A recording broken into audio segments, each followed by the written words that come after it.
Hi, this is Jim from Safety Wars. Before we start the program, I want to make sure everyone understands that we often talk about OSHA and EPA citations, along with some other regulatory actions from other agencies, legal cases, and criminal activity. Everyone is innocent until proven guilty in a court of law. Proposed fines are exactly that, and they are often litigated, reduced, or vacated. We use available public records, news accounts, and press releases. We cannot warranty or guarantee the details of any of the stories we share, since we are not directly involved with these stories, at least not most of the time. Enjoy the show.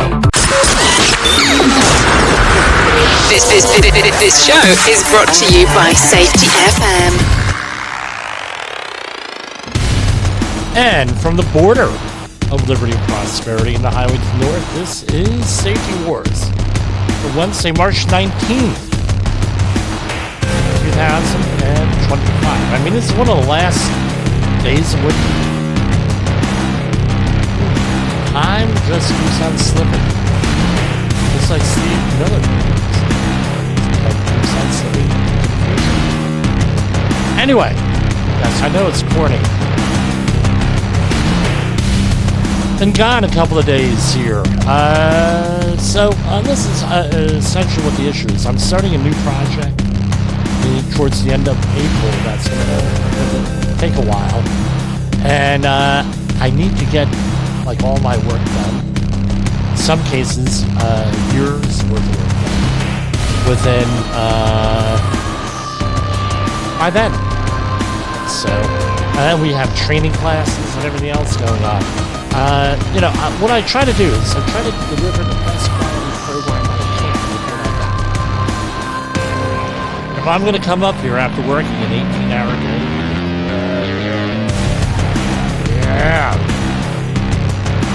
border of liberty and prosperity, it's not going to work for you. So we're not going to be happy. It's not going to be a high-quality program that you deserve. So how's everything going out there? A lot of stuff going on. We're going to talk about some news today. With everything, we're going to talk about some news. We're going to talk, we'll see how far along we get here. Not so much politics, but let me make it perfectly clear. I should add this. All right. Part of what I do is I report on safety in the news, right? Obviously. But everything here has like a safety bent to it, or it's something I'm interested in that came up during the news. I'm not an apologist for any politician.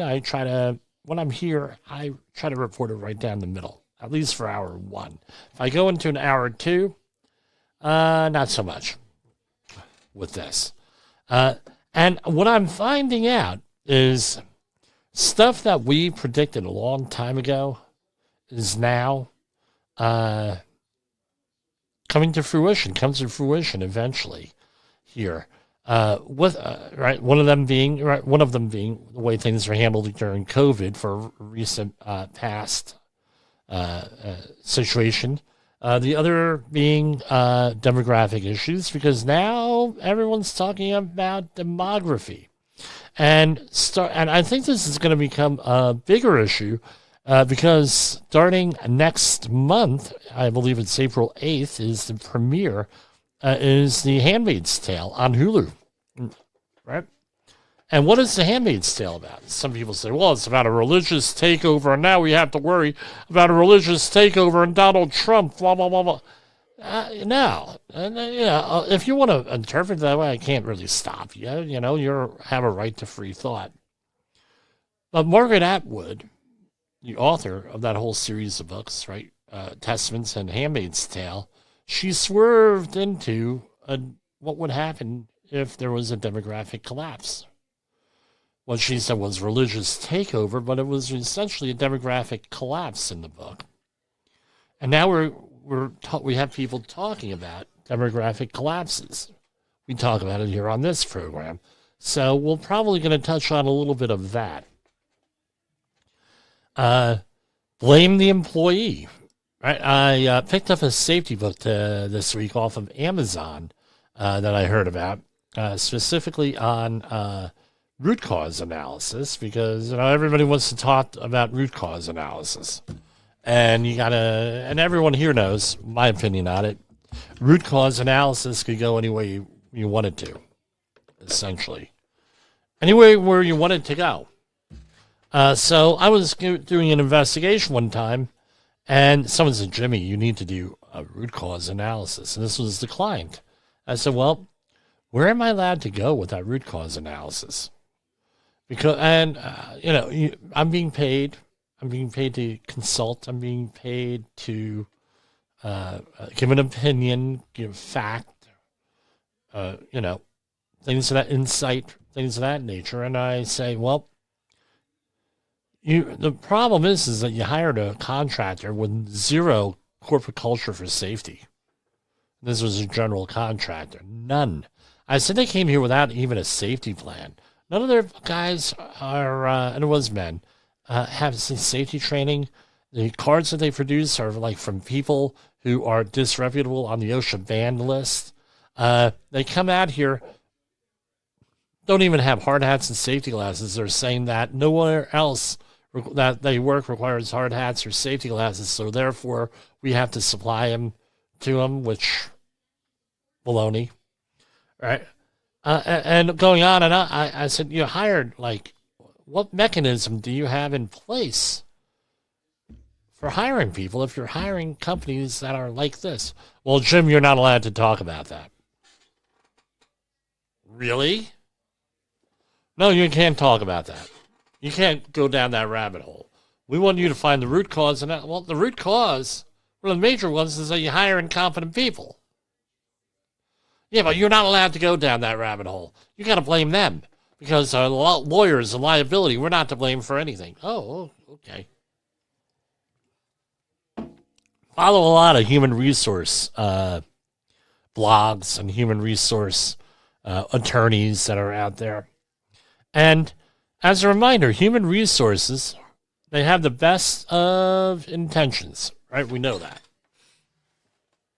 We know they have the best of intentions. However, a lot of human resources people, what's their job? Is to defend the company. And what's your job? Is to promote yourself, to promote safety. Back during the early part of my career, this is what I didn't do. I was concentrating on the technical end of things, not developing those soft skills and learning about soft skills. We weren't permitted to do that. Hey, you're the safety person. Screw you. You're a non-production situation. And that was it. So things have changed as we've gone along.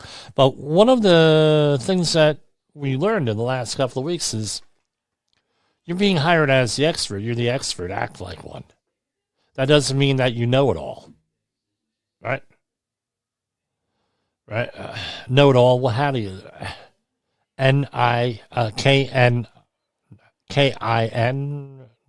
KIA, right? Know it all. Don't be the safety know-it-all out there. Go out there and do your job. And if you don't know something, say, I'll get back to you. But what you need to be an expert on is a little bit of psychology on how you manage people. You need to be upfront and forward with things. Because I tell you what, they're going to try to intimidate you. And we talk about that on this program, the type of strategies that people use to intimidate you. We don't give really any solutions other than to document it and realize that sometimes things are done that are illegal. So one of my questions I always ask is, well, we're not going to do X, Y, and Z, Jim. Okay, so what laws are we going to obey? Because you do realize that Occupational Safety and Health Act out there, right? There is an Occupational Safety and Health Act out there, and it's federal law, and you got to obey it.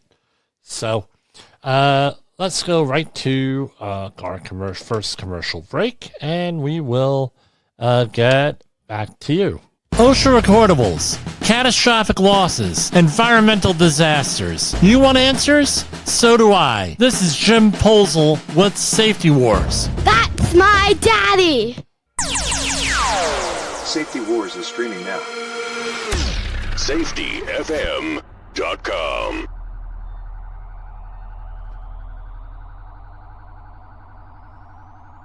Is your safety training old, stale, and hackneyed? Is your safety trainer still preaching a warped version of behavior-based safety? How about safety training that is designed to actually address and assess your hazards and liabilities and is not standardized baloney from generations ago? Contact the Safety Wars team at safetywars.com or call me, Jim Polzel, at 845-269-5772. Remember, if you are receiving this message, you are the solution to unsafe workplaces.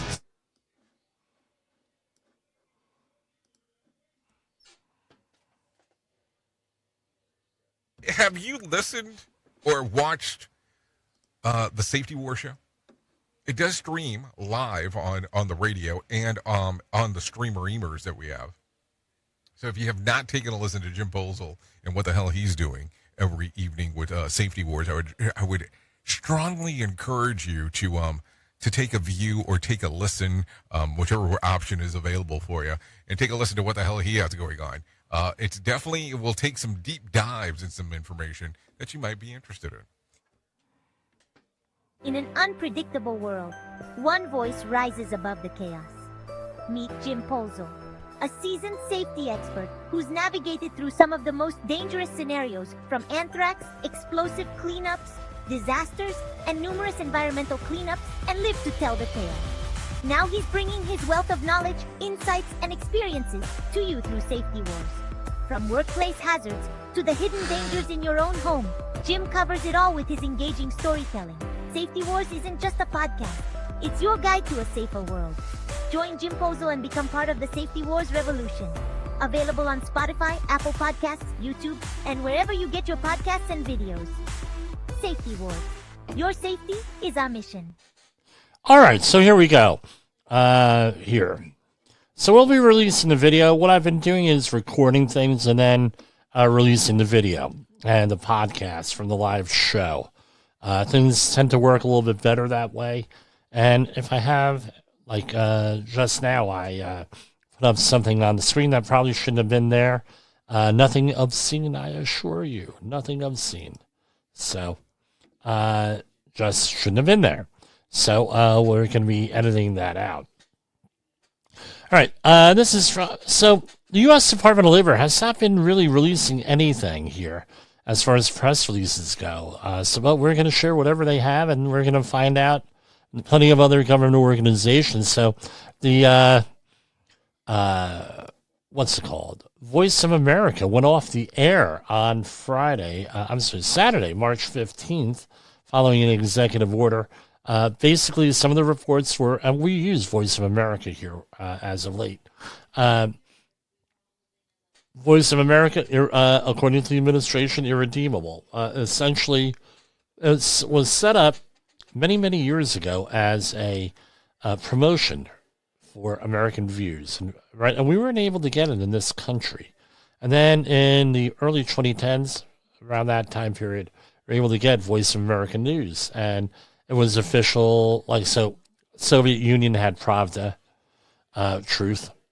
This was our version, and it would go all over the world promoting Americans' things. But what happened was, like a lot of, there's been accusations made at a lot of news services that they're biased and everything else. And okay, they're biased. Now, this is from time immemorial, but they, no, you need to be fair. So, and what happened was the Trump administration ended up pulling the plug on VOA, and now that Sammy Hagar song, what are they, no one will know what that is, right? VOA has a song, VOA, Voice of America. U.S. Department of Labor awards $793,000 to continue unemployment assistance for Tennessee residents affected by Tropical Storm Helene. That swept the area in September 2024. Many workers had their lives completely upended when Tropical Storm Helene was swept across Tennessee. As communities continue to work to rebuild, I'm pleased to approve additional unemployment assistance for hardworking Tennesseans who were impacted by this disaster, said Secretary Lori Chavez de Raymer. The Department's Employment and Training Administration awarded a grant to Tennessee Department of Labor and Workforce Development to enable them to deliver benefit payments to states eligible disaster unemployment assistance claimants and to cover program administrative costs. On October 2nd, 2024, the Federal Emergency Management Agency issued the major disaster declaration enabling the state to request federal assistance. And this is supported by the Robert T. Stafford Disaster Relief and Emergency Assistance Act in coordination with Federal Emergency Management Agency. U.S. Department of Labor today, and this is from yesterday, right? The U.S. Department of Labor today announced Keith E. Sonderling as the 38th Deputy Secretary of Labor. Sonderling returns to the department where he served as acting and deputy administrator in the Wage and Hour Division. He most recently served as the Commissioner of the U.S. Equal Employment Opportunity from 2020 to 2024. During his first stint at the Department of Labor, the Wage and Hour Division set records for enforcement, collections, educational outreach events. Sonderling also oversaw the development and publication of large-scale deregulatory rules and authored numerous opinion letters, field assistance bulletins, and all-agency memorandums. In addition, Sonderling was instrumental in developing the division's first comprehensive self-audit program, which collected more than $7 million for nearly 11,000 workers. His institutional knowledge and policy expertise will continue to be invaluable in our fight to put American workers first. I'm thrilled to have him on the team and look forward to working alongside him to renew the American dream. Returning to the Department of Labor, where I began my career in government, is truly an honor, said Deputy Secretary Sonderling. In my new role, I am committed to helping Secretary Chavez DeRemer in advancing President Trump's labor agenda, most importantly, putting American workers first. End quote. Before entering government service, Sonderling was a partner at a law firm. So, we'll see how he does here with this whole thing. We wish him a lot of luck, and,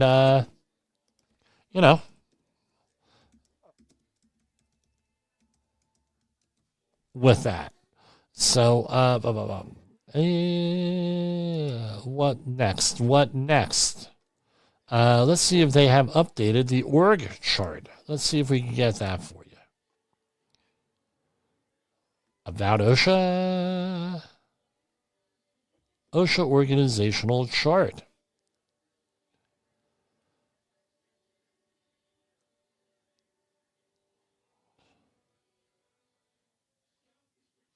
So here so far this is what we have in the org chart here. Assistant Secretary of Labor for Occupational Safety and Health is Amanda Woodley-Howe, acting. Senior Policy Advisor Mark Asplin. Special Advisor Matthew Martin. Chief of Staff is vacant. Office of Communications is Francis Mellinger. And Controlled Correspondence is Adam Corsi. And it goes on and on and on. A lot of A's there. But let's see how this goes as we progress along here. So, with that. And EPA, as usual, has a lot of stuff going on. So we went over this last week, this other stuff. So in case you missed it, it's from this morning. Exclusive coverage on EPA's historic day of deregulation. Last week, a U.S. EPA Administrator Lee Zeldin announced the 31 historic actions.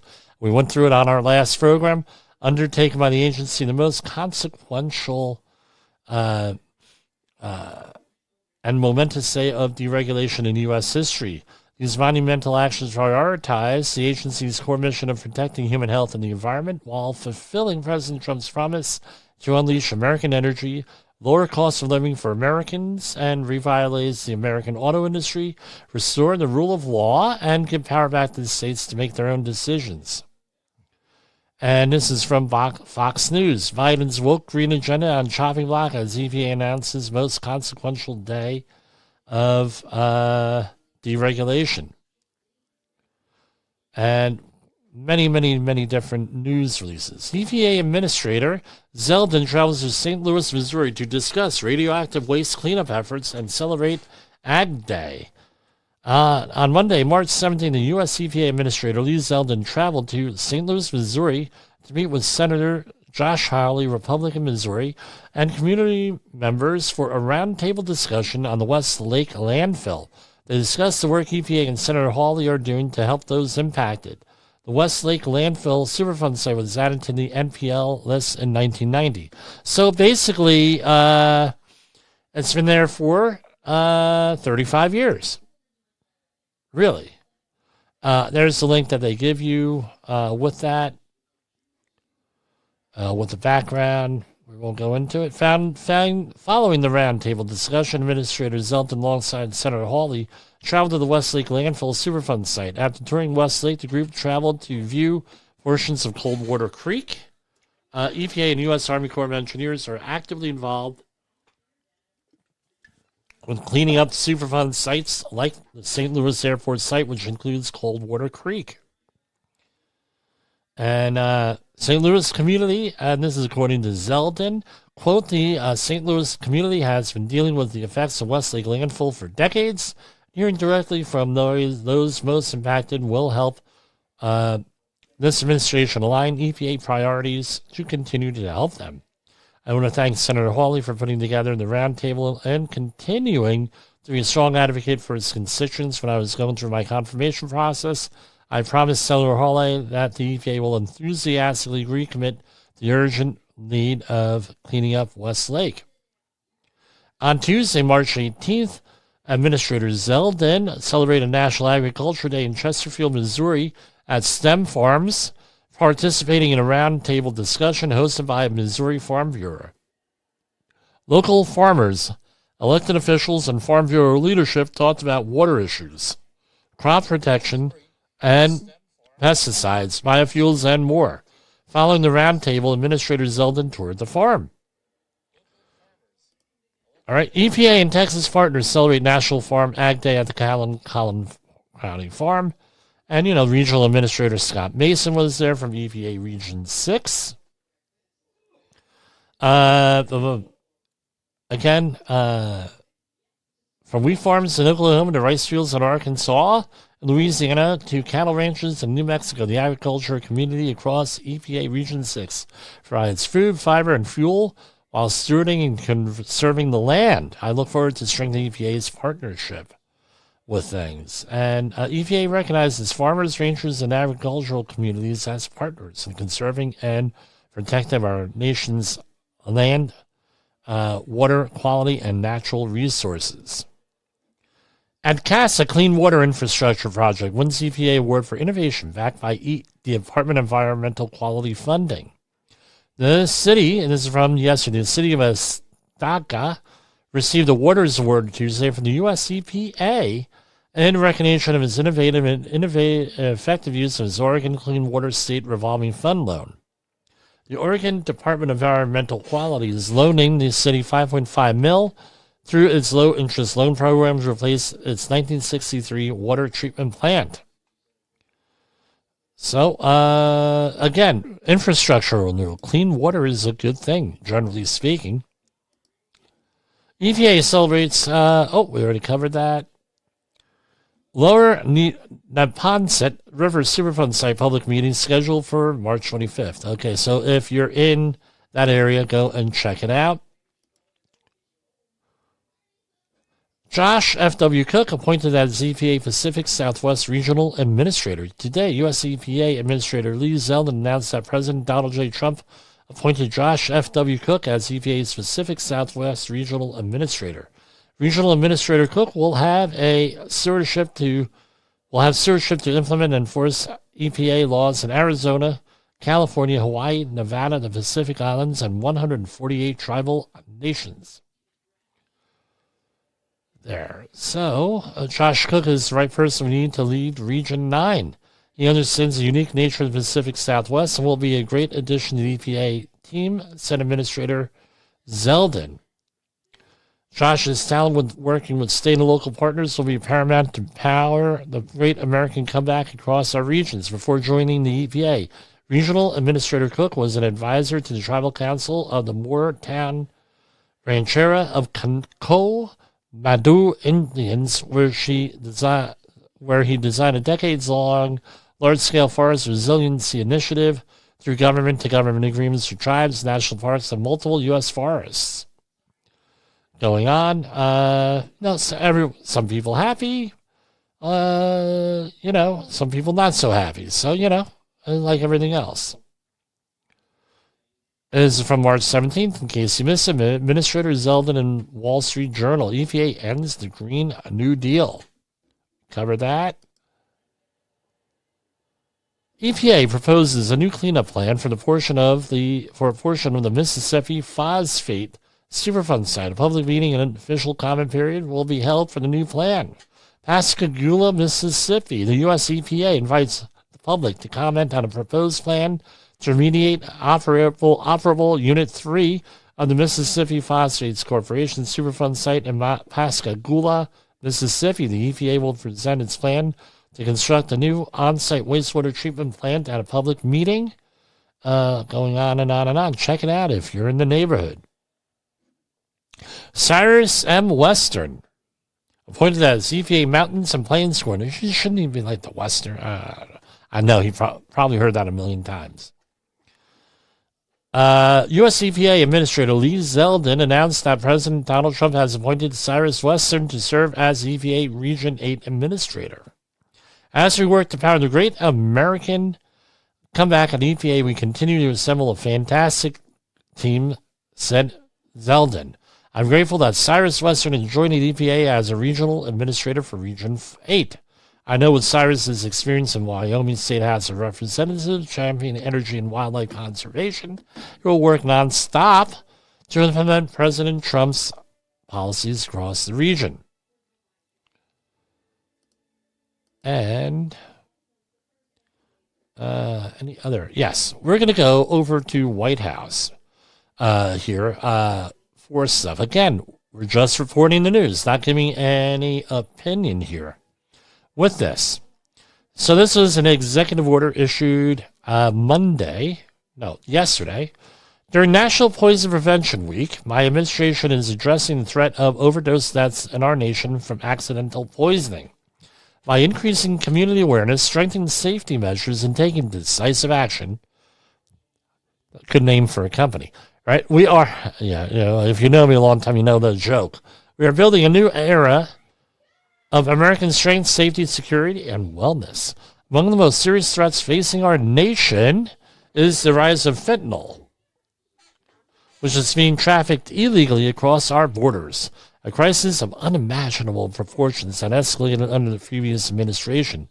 Fentanyl and other deadly drugs flooded into our towns and cities, falling into hands of our children, siblings, parents, friends, and neighbors. Fentanyl is the leading cause of death for Americans ages 18 to 45, which is, now we're going to talk about, we talked about at the beginning of the program, now we're talking about here, demographics. Here, you have huge numbers of people being eliminated from that age group. You're going to have a problem. There's going to be a problem with that. We cannot allow this devastation, vicious assault going on. Every day, American families endure there is not a family that hasn't been impacted by this crisis. Every day, American families endure the devastating impact of preventable poisoning, whether from household chemicals, improper medication use, or the perilous danger of opioids like fentanyl. This week, my administration urges all Americans to stay informed about the dangers of poisoning and take steps to protect their families. The Poison Helpline, 800-222-1222, is available around the clock, providing free confidential guidance from medical experts. Now, therefore, and it goes on and on and on.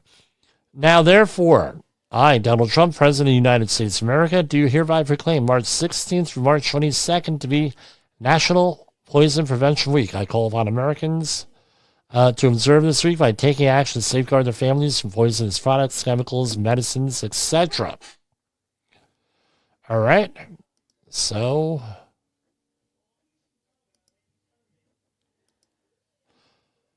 Here's another one. This is from today. Removing discriminatory ideology from foreign service. This is a memorandum from the Secretary of State, Agriculture, Commerce, U.S. Agency for International Development, Chief Executive Officer for the United States Agency for Global Media. I thought they didn't exist anymore. But anyway, that's VOA, among other things. Over the last 4 years, divisive and discriminatory policies were systemically embedded into every part of the federal government, including hiring processes, employee performance evaluations in the Foreign Service. It is a policy of the federal government that hiring in foreign policy positions, like hiring in all other parts of the government, shall be based solely on merit. With that, and it goes on and on and on for that. So that's what we have now. I have to go to the regular screen because we are going into non-governmental websites here, and we're not allowed to show them on video. We're not licensed, right? Even though other programs do it, I don't want to do it. I don't want to cause us a problem here. Pardon me. Let's take a short commercial break, and we will be back with you. You are listening to Safety Wars. Tomorrow's Safety Today. We haven't had any music lately. Let's throw some music on. Hard hat on my head, set the alarm. High voltage love in your arms. Steel toe boots, steal my heart. Now love's a machine, start to start. Danger signs, but we don't mind. We're safety certified, hearts aligned. Locked out, tagged out, hearts entwined. You and me were one of a kind. Fire extinguisher, spark of desire. Emergency exits, this love's on fire. Hard hat area, yeah we comply. Our love's as strong as reinforced supply. Our love's like gears, it turns so true. Turbines of passion spinning with you. Mechanical love, it's built to last. Safety first, romance moving fast. Danger signs, but we don't mind. We're safety certified, hearts aligned. Locked out, tagged out, hearts entwined. You and me were one of a kind. Worksite romance, it's OSHA approved. Love that's steady, never misused. Red tape barriers can't keep us apart. Love evolves, safety from the start. Danger signs, but we don't mind. We're safety certified, hearts aligned. Locked out, tagged out, hearts entwined. You and me were one of a kind.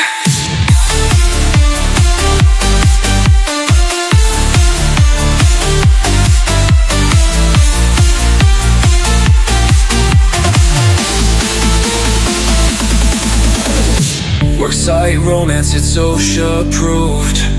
Love that's steady, never misused. Red tape barriers can't keep us apart. Love evolves, safety from the start. Worksite romance, it's OSHA approved. Love that's steady, never misused. Red tape barriers can't keep us apart. Love evolves, safety from the start.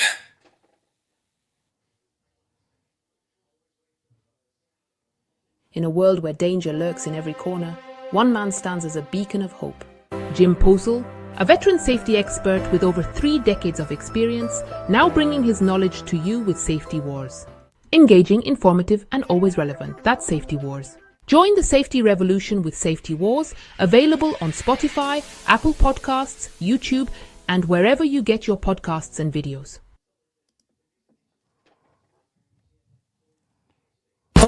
OSHA recordables, catastrophic losses, environmental disasters. You want answers? So do I. This is Jim Posel with Safety Wars. That's my daddy.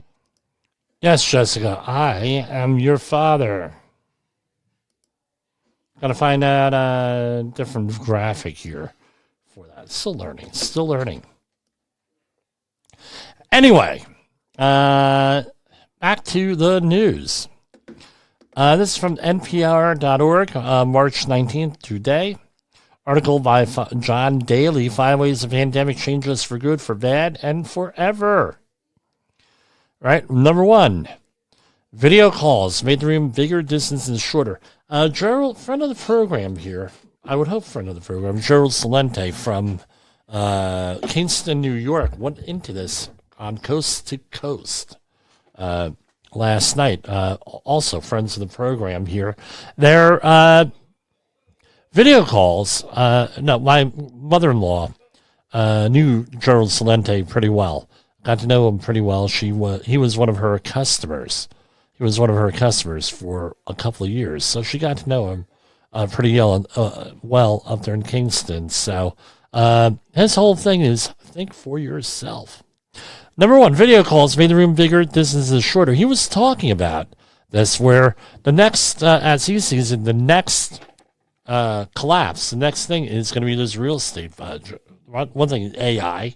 Number 2 is real estate, commercial real estate here, because nobody is going to the office anymore. Everyone's doing video calls here. But anyway, again, we wouldn't be able to have this call if it weren't for this thing of ours without video calls. Pandemic pups brought us two-legged friends too. Many people became pet owners for the first time during the pandemic. Yeah, a lot of people, right? Unfortunately, they returned them back to a lot of the shelters that they got them from after that. Go and get a puppy. Go and get an adult dog, adult cat. They need love. Health inequities are exposed, and so is vaccine hesitancy. So basically, what it came down to is, I think the big loser in all of this, not only were the 1.2 million plus people that were dying in the United States, and I forget what the number is worldwide for COVID, people do not trust the Department of Health and Human Services, Centers for Disease Control, their own doctor, after the way they were belittled and everything. I was going through some old documentation yesterday on this. And, when we were cleaning things up, I'm finally getting through a lot of stuff here. And I hear, well, you weren't forced to get the vaccination. Baloney. We weren't enforced to do it. If you wanted to earn a living, you were there. If you were in my world, you had to do it. Number 4, classroom change and challenges set in.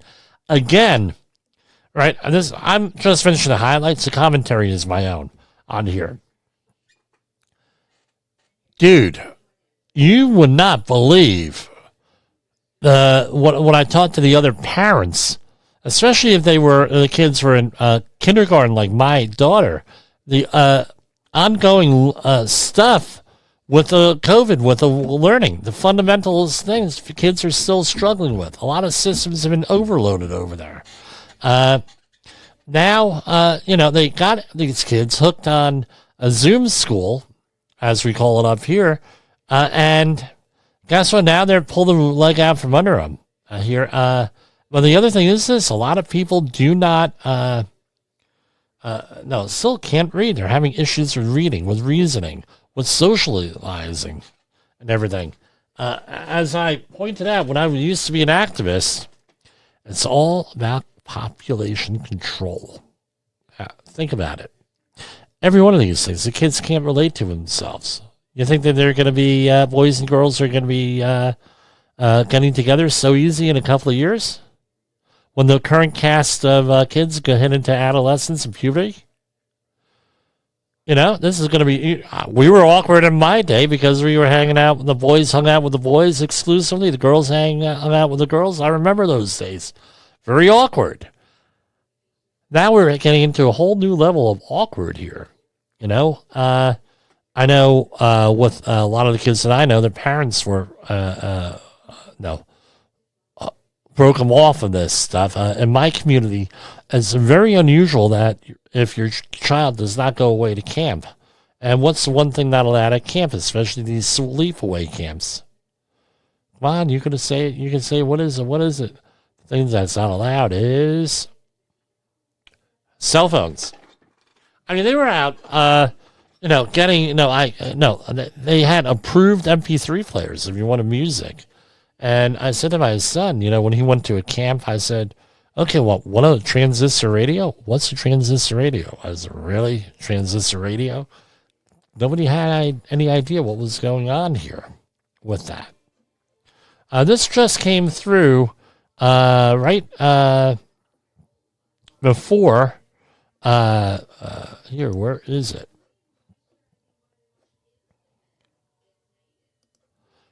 Right before showtime here. Hold on, let's talk about, and then we're going to talk about a accident investigation here. Let me make sure I got this right.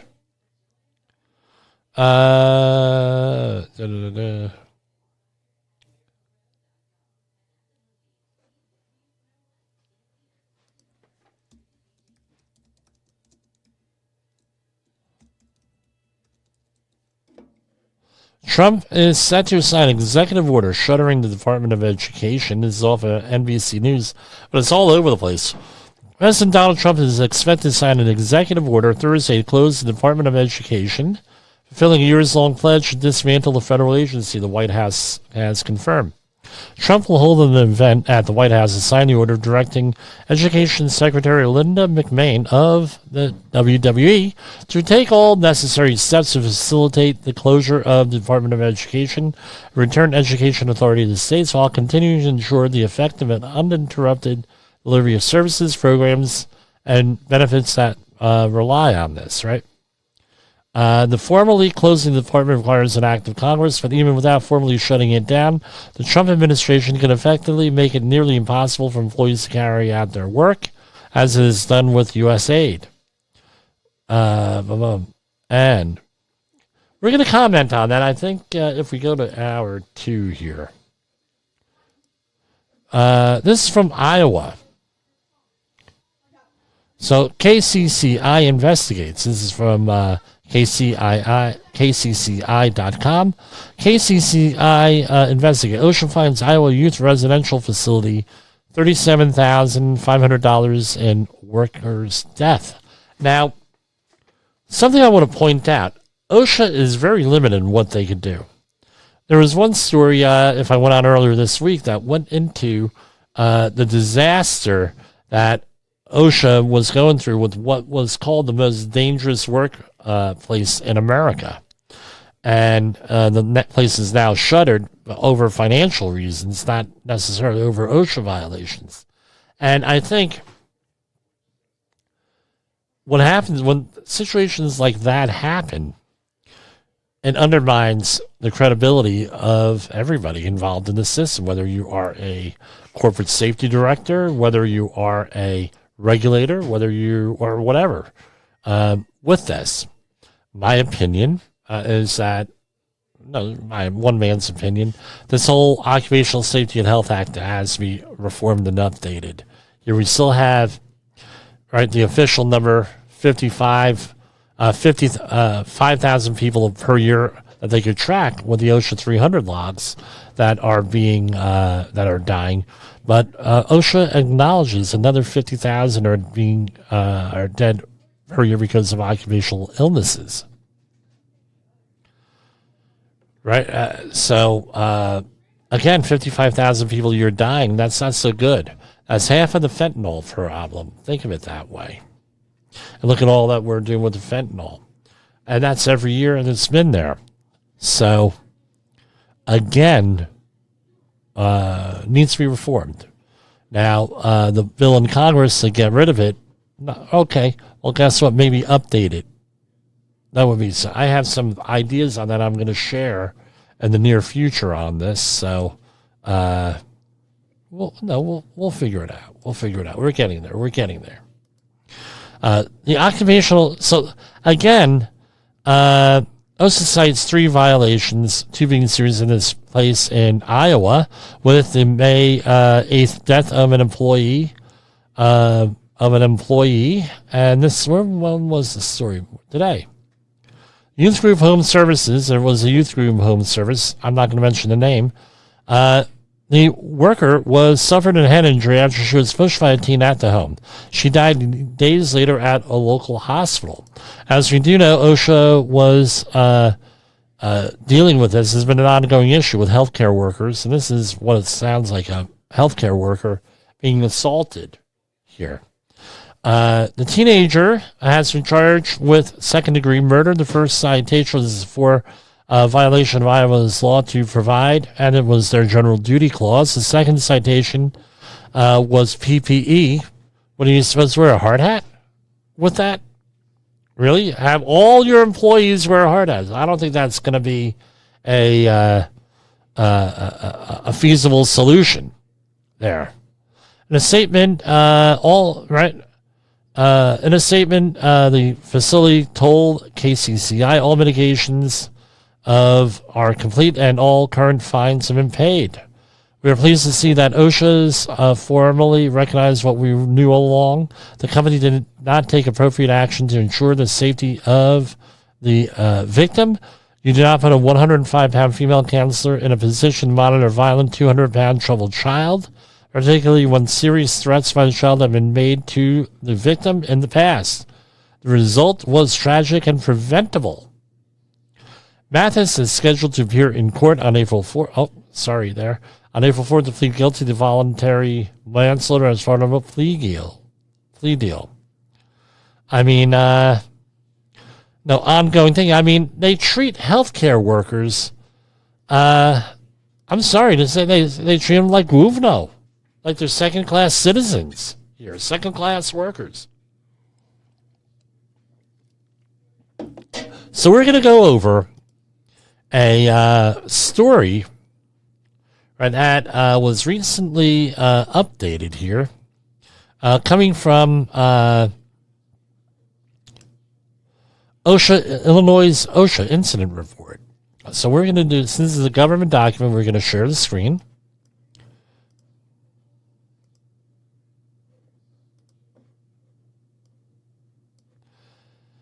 This is inspection number 1652, report date March 4th, earlier this month.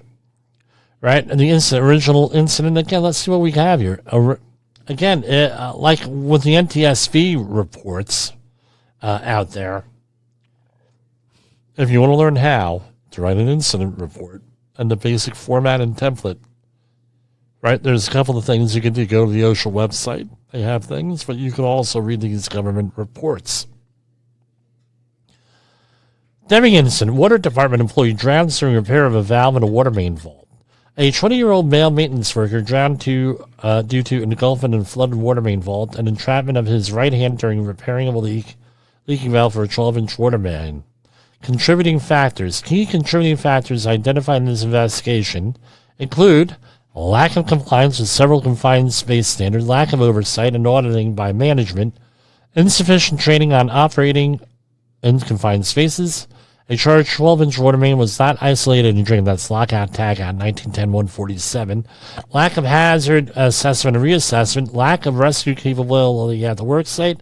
Lack of tools to isolate water valves at the worksite and inadequate personal protective equipment. Recommendations. To implement a compliance-specific written confined space program, ensure strict compliance with confined space standards through initial refresher training and supervision, continually assess and control. Implement briefings at a start work program and stop and reassess when plan A does not work. Right?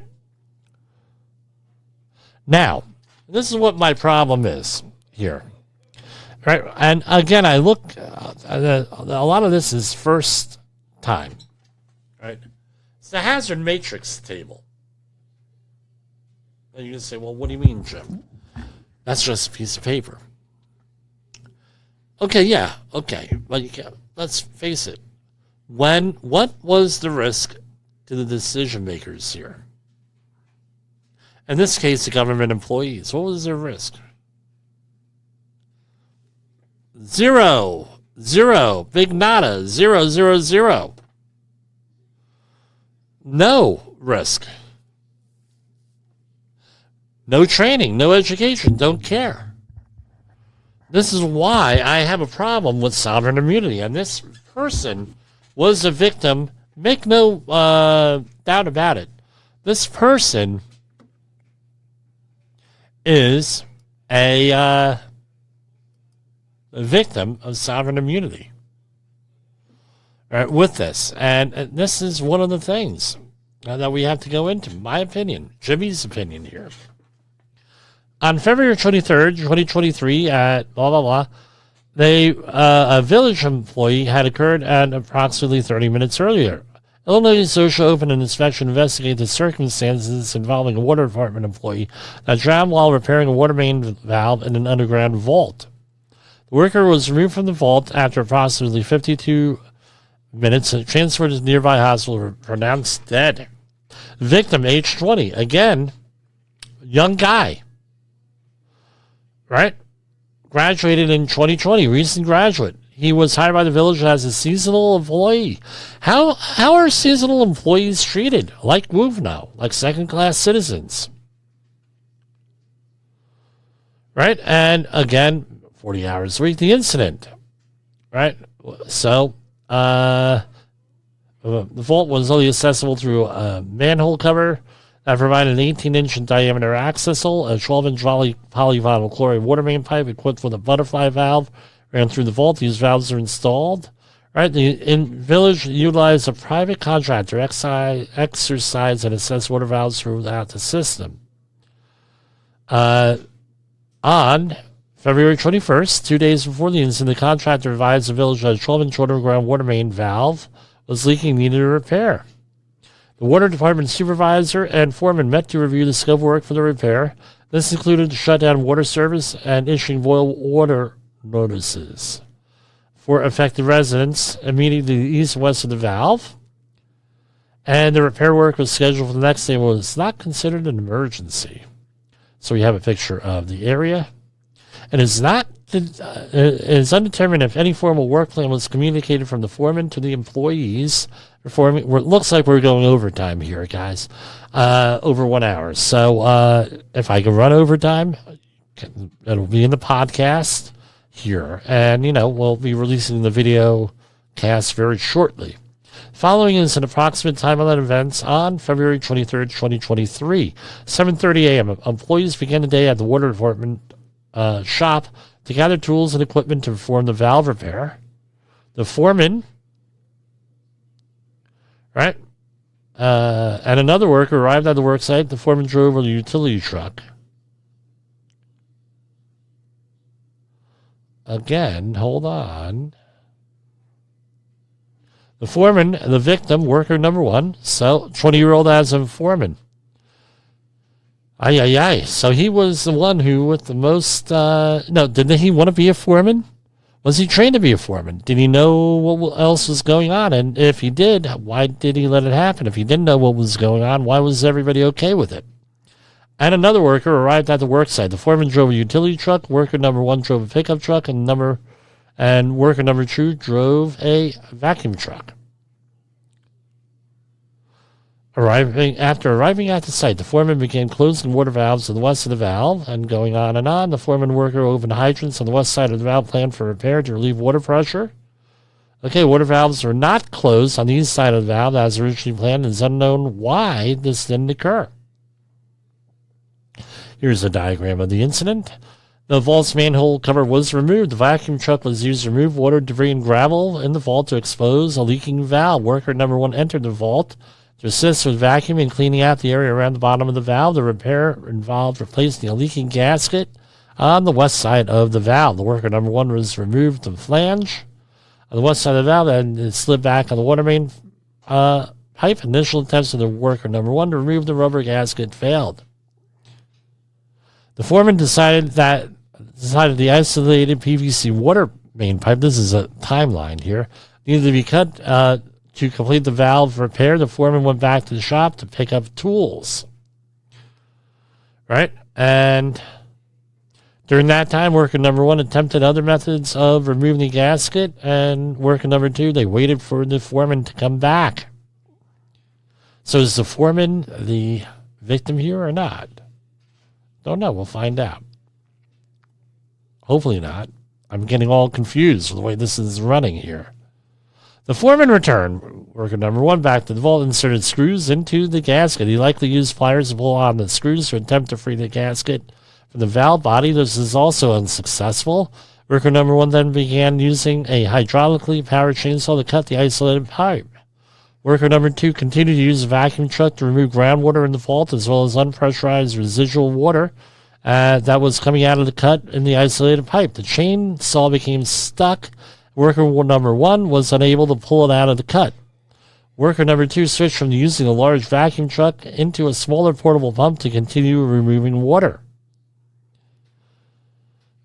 Reaching 10:30-11, the foreman called another worker, number 3, to bring a backhoe. The written statement from the foreman. So the foreman is the one who didn't die. Okay, all right. So now we're good. Put a strap on the backhoe, remove tension on the pipe. Foreman texted worker number 2 that he needed more pipe. Worker number 2 attempted to call the foreman to ask how much pipe was needed, but there was no answer. Worker number 2 then drove a pickup truck to the site to the foreman. So this is pretty good if you could keep the workers and the foreman right. Pressurized water from the charged east section number 12 water main pipe blew the valve off the pipe, bringing tremendous volume of water, began filling up the small vault. Worker number 1 told the foreman that he was stuck. Foreman number 1 grabbed worker number 1, attempted to pull him out of the vault, but he was not able to. In seconds, the water completely engulfed worker number 1 and began to erupt from the manhole. The foreman waved down a village police officer and told him, call 911. I got a guy down there stuck, and the water valve blew up, and he's stuck and cannot get him out. Foreman then ran 1 block to the north, attempting to shut off water valves. The foreman also attempted to call number 2 to get longer valve keys to close the water valves and was unable to reach him. Right? They have a picture here, and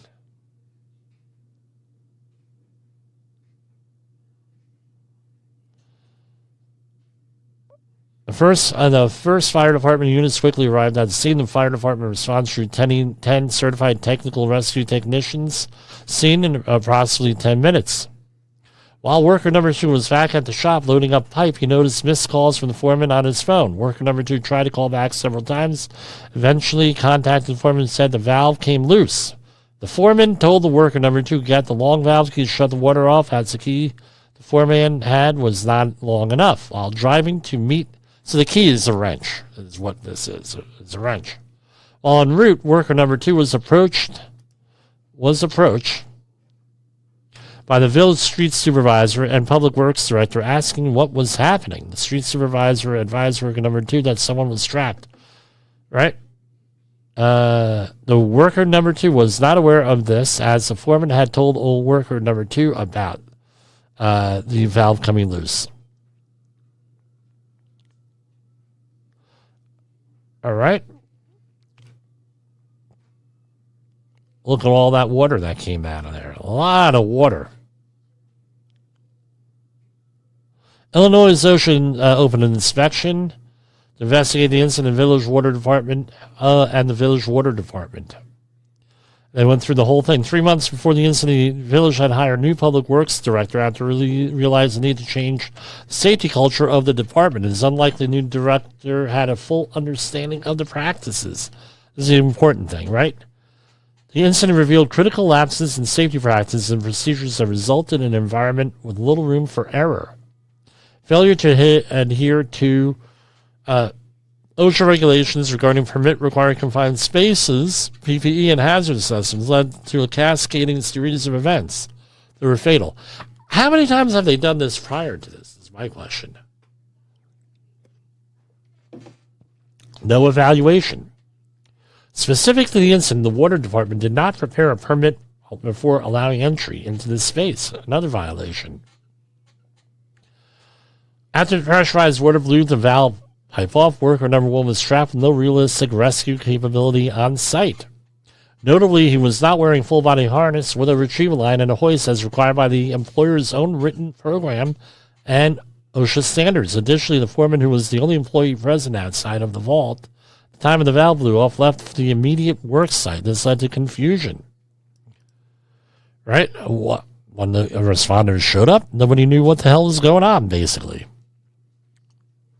While Illinois OSHA cannot definitively identify the specific action resulting in the valve blowing off, available evidence suggests the following series of events. Once the drain pipe was cut, the opposing force pressing the valve against the pressurized water on the east side of the valve was compromised. After the cuts, the strength of the gasket and flange interface between the valve and the pressurized pipe was all that was holding the valve in place. A significant amount of force from the pressurized water pushed against the closed valve plate. It is possible that additional cutting and or use of chain attached to the backhoe to remove tension in the pipe was enough for the pressurized water to blow the valve off the pipe. As this occurred, worker number one's right hand became trapped in the cut section of the pipe, preventing his escape. So apparently his arm got stuck somewhere in there. I have pictures here. Right, some of the other pictures, again, I forgot to hit share on this. So for your home viewers, here, nice diagrams here. This is from the Department of Labor from Illinois. This is probably something you guys want to save and use as a training aid here.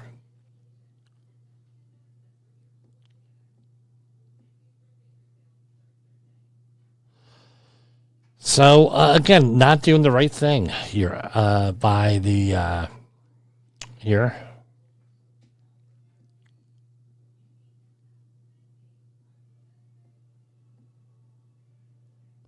So here are the findings. Workers involved were not aware of the Water Department's written confined space program. That is a training issue. Some of the workers involved received training in permit-required confined spaces, but the training was generic and several years old.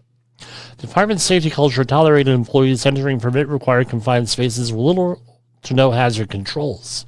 Management oversight and internal auditing was absent. The department failed to properly identify and classify permit-required confined spaces. The department had not conducted a PPE hazard assessment. The permit was not issued. No lockout, tagout, or isolating this thing. No realistic rescue capability. After the initial and each subsequent gasket removal method failed, workers did not reassess the situation or plan between each method for potential hazards or potential outcomes. The perceived risk of working the vault was low, however, the actual risk was high. He had no juvenile. At least one employee serving as the legally required attendant did not remain at the immediate work site after the emergency started. Long valve keys used to open and close water valves were not at the work site, delaying efforts to isolate the charged water main.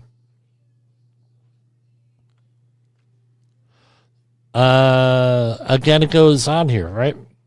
With everything on here. Tell your supervisor if you believe you had not had the appropriate training. Speak up if you're the worker.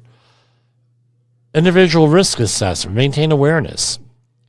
So, to their credit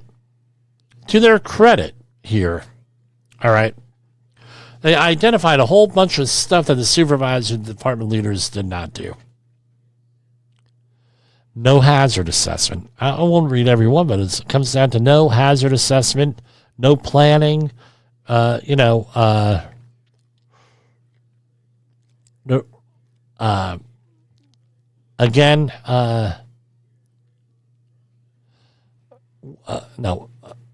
just do your job when it comes to safety. Again, there's part of the problem here is this. If right, and it works in a lot of the work places I work in. If I'm in a state like New York, where something like this happens in private industry, people are going to jail. People get very compliant real quick. Well, hey, this guy gets killed. Not you, not me. You.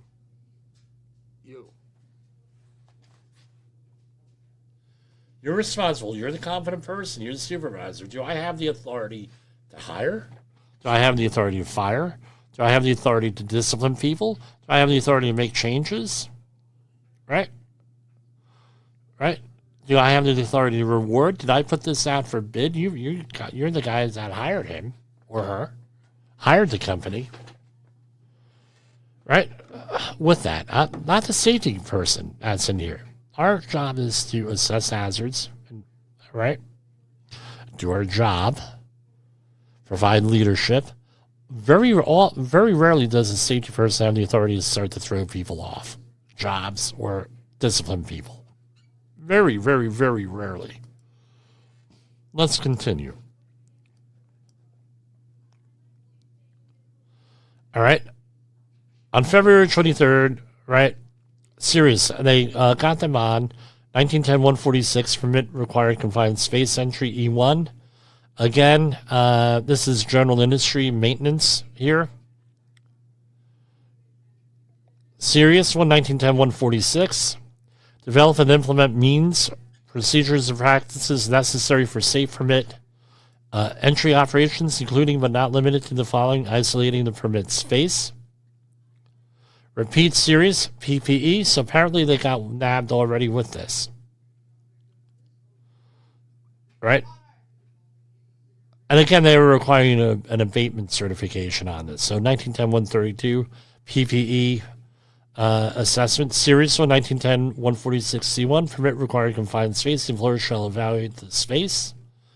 1910-146G3. Permit required confined space. The training shall establish employee proficiency. Serious 1910-146 duties of the attendant. Guy walked away.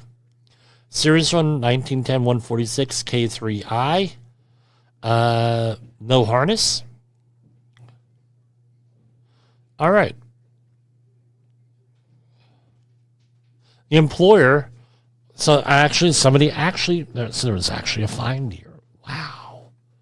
But again, what do they care? It's not their money. The employer also received a hazard alert notification about the confined space rescue. If the village intends to continue utilizing the municipal fire department for confined space rescue and emergency services, it must recognize that, like many area fire departments, the fire department relies on a regional team comprising of members of area fire departments to provide technical rescue. While this regional team is highly capable, it also takes time to assemble and respond. As such, whereas the initial fire department response time to technical rescue is maybe less than 5 minutes, it could be several minutes. Remember, OSHA, 4 to 5, right? You got to have a response, 4 minutes, roughly, by letter of interpretation.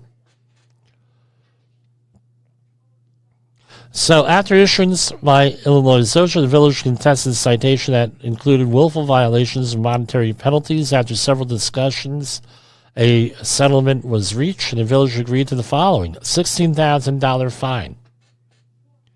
Really? Right?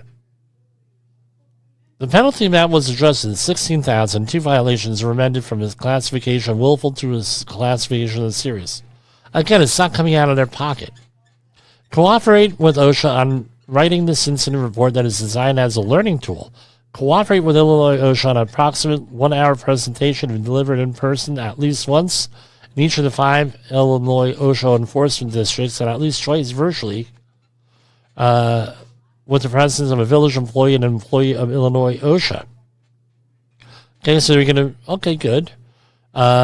This is along the lines of public shaming. No, basically, right. Shame, blame, and retrain. Usually not useful, right? When you're dealing with a worker.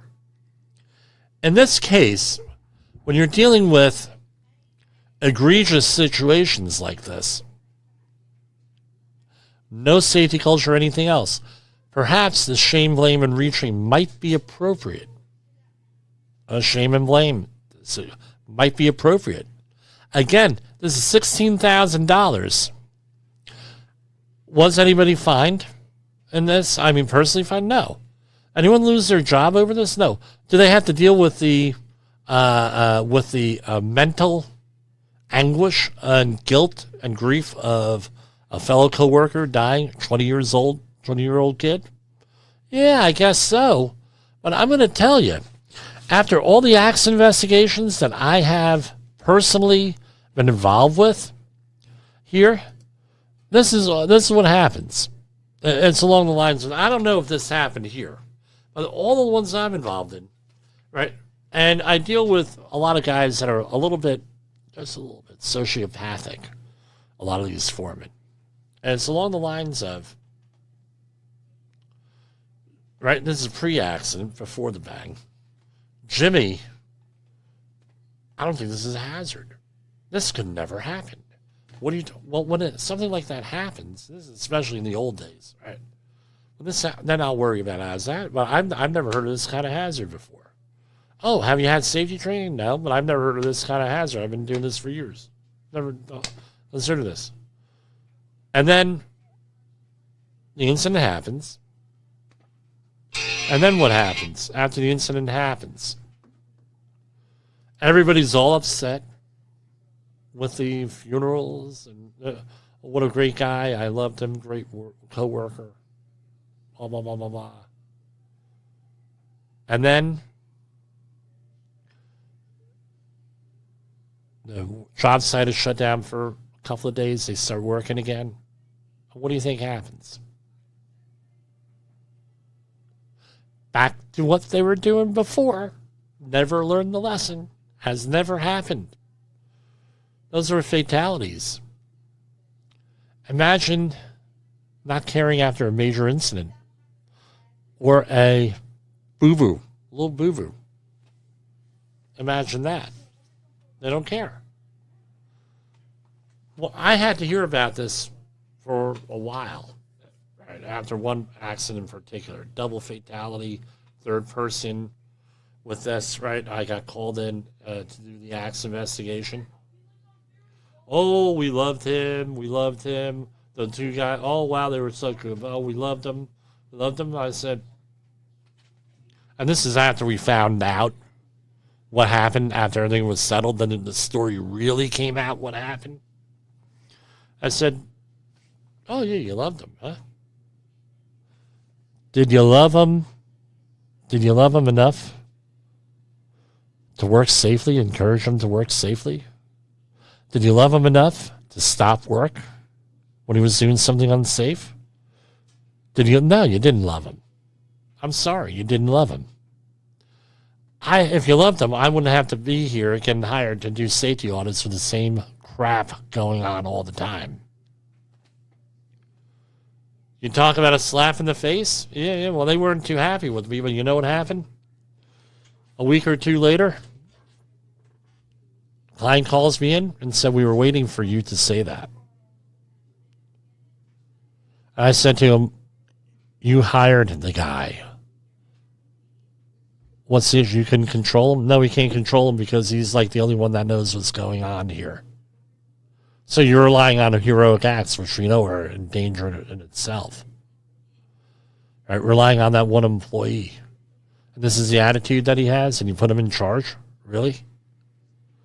And I had a relationship with a client like that where I could talk with them that way. They were all members of the Polish community here. And, that was one of the reasons why I got hired. I'll be honest with you, was that culturally Polish, and I'm able to deal with Polish people. Culturally, we have something in common. And Polish people can talk to other Polish people very frankly without there being like any long-term offense taken. Right? So I knew I could get away. I couldn't get away with that anywhere else. So I got away with that there. With that, and it's sad. I don't know what to tell you. It's very, very sad that you have to get that way. And then, right, once we got that in there, years later, this happened. What do you think happened? The corporate culture changed. At least for that individual, we finally got through to him with this. But the thing is, you have to be willing to take that risk. Often, us as safety people, we do not have the gonads to take a risk. But that's what we're paid to do sometimes. Take a risk. But be a little bit more diplomatic than I am sometimes with these situations. Which I'm always diplomatic, but sometimes diplomacy ain't enough with this stuff. They hire you to do a job, and you got to do it. And you have to figure out how to do that job. And, like I said at the beginning of the show here, right? Like I did at the beginning of the show, we have these issues come up here, and you have to have backbone. You have to have what's the word I'm looking for? You have to be able to push back, have backbone to be diplomatic. That's what you're doing. You're there to save lives here. And we're going to take one more break, and then we're going to come back with our traditional hour 2 political discussion here. Safety Wars is streaming now. SafetyFM.com. From the front lines of the safety war, it's Safety Wars with your host, Jim Posel on Safety FM. Get ready to face the harsh reality. Is your safety training old, stale, and hackneyed? Is your safety trainer still preaching a warped version of behavior-based safety? How about safety training that is designed to actually address and assess your hazards and liabilities and is not standardized baloney from generations ago? Contact the Safety Wars team at safetywars.com or call me, Jim Posel, at 845-269-5772. Remember, if you are receiving this message, you are the solution to unsafe workplaces. In an unpredictable world, one voice rises above the chaos. Meet Jim Posel, a seasoned safety expert who's navigated through some of the most dangerous scenarios, from anthrax, explosive cleanups, disasters, and numerous environmental cleanups, and lived to tell the tale. Now he's bringing his wealth of knowledge, insights, and experiences to you through Safety Wars. From workplace hazards to the hidden dangers in your own home, Jim covers it all with his engaging storytelling. Safety Wars isn't just a podcast. It's your guide to a safer world. Join Jim Posel and become part of the Safety Wars revolution. Available on Spotify, Apple Podcasts, YouTube, and wherever you get your podcasts and videos. Safety Wars. Your safety is our mission.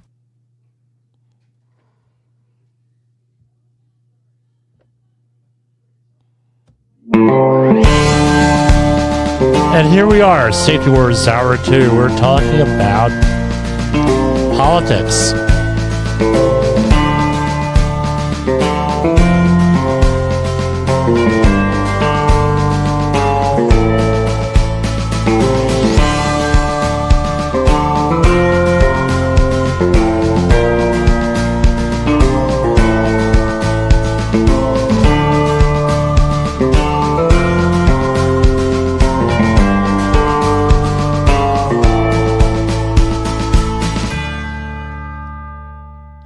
All right, so we're going to talk about terrorism today.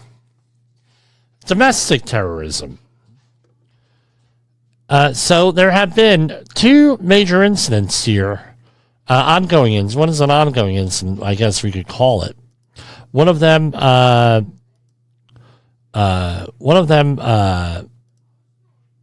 right, hold on. Let me close this out before I get into trouble here. 2 incidents going on. One of them is swatting, and the other one is arson attacks against Tesla. Regardless of what your opinion is on Elon Musk or anything else, or any other people being swatted, which are some supporters, and swatting is not new. This has been going on for a number of years, where you might say an unpopular opinion, and then all of a sudden, someone calls up the local police. Oh yeah, there's something bad going on there. You got to check it out, and then they show up with a SWAT team. Thus, swatting. All right, and very few people get caught for doing this stuff. And very hard to track and everything else. It seems that when they do put their mind to it, the federal government, and it is a federal offense, is my understanding. They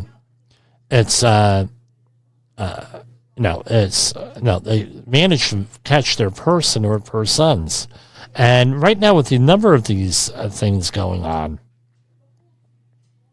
in the last, especially since January 20th, we're right. Hold on. All right.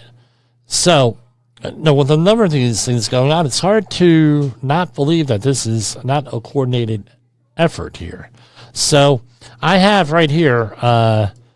I guess I could share this. So this is from domestic terrorism definitions and terminology. So domestic terrorism for FEI's purposes is referenced in the U.S. Code 18 U.S.C. 23315 and defines activities as involving acts dangerous to human life that are in violation of criminal laws in the United States or of any state. 2, appearing to be intended to intimidate or coerce a civilian population, influence the policy of government by intimidation or coercion, or affect the conduct of a government by mass destruction, assassination, or kidnapping, and occur primarily within the territorially jurisdiction of the United States. And using the term domestic terrorism, DHS looks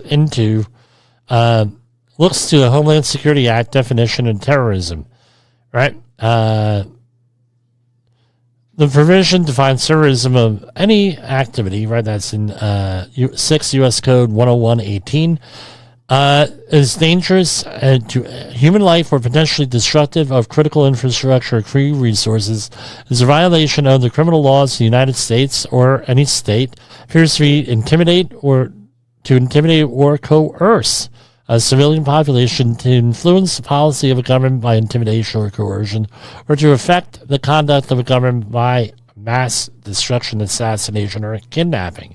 And they list all different things, right? Racial or ethnically motivated violent extremism, anti-government or anti-authority violent extremism, animal rights or environmental violent extremism, abortion-related violent extremism, and all other domestic forms, and it goes into how they define an incident. So what's my point here? We just had, right? So if we look at the map of all of the Tesla stuff that was burned, these are acts of domestic terrorism. Well, no, it's the way it is, right? What are we going to stand for domestic terrorism? Look, we disagree with politicians all the time, state, local, federal, what have you. So what? That does not allow you to go out and act like a bleep. Can't do it. Does it have to be that obvious?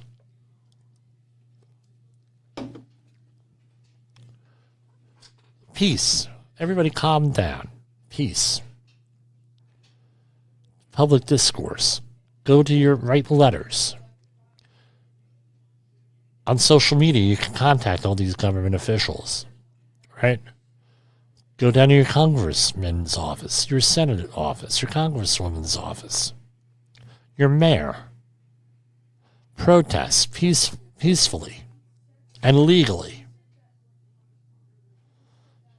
This is absolutely ridiculous that people are going out there and starting. You're not helping your cause. I'm going to tell you that.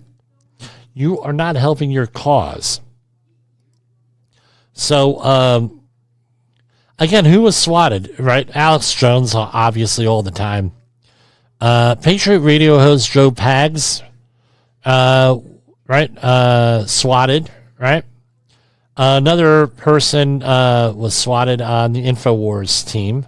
And someone else allegedly ordered a pizza and had it delivered there from the recently murdered employee there. Attorney General calls Tesla arson attacks nothing short of domestic terrorism. Attorney General Pam Bondi called the recent spate of arson attacks and vandalism against Tesla vehicles nothing short of domestic terrorism. Okay, well, do something about it. You know? This is from Kash Patel. FBI Director Kash Patel on Friday revealed that the agency investigating a recent spike in swatting incidents after several conservative media figures said they were targeted. This isn't about politics. Weaponize the law enforcement against any American is not only morally reprehensible, but also endangers lives, including those of our officers. No one's gotten killed yet here, but it's like that. You know, we gotta stop. So everybody just calm down, take a chill pill. Right? Remember, I know it's very upsetting for some people here to, you know, with some of the policies that we have. Now, let's point out something else here.